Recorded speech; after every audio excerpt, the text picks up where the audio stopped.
The United States is carrying more than $34 trillion in national debt, and the number is still climbing. You might think that at some point leaders would decide to rein it in. But the reality is we haven't, and also we can't. Part of the reason is baked into how federal budget works. Every year, the government spends more than it collects in taxes. A large portion of that spending goes towards Social Security, Medicare, and defense.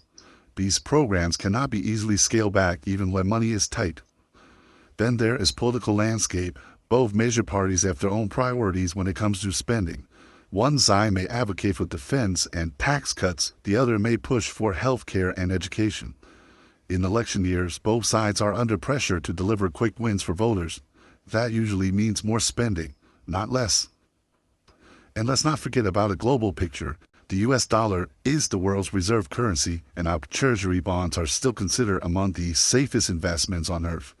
That gives Americans an unusual advantage. We can borrow money at scale and at relatively low interest. As long as international investors are willing to buy US debt, the incentive to cut back is weak. But this isn't without consequences. When interest payment on debt begins to take up a large portion of the budget, it leaves less room for new investments, crisis response, or even keeping up with inflation.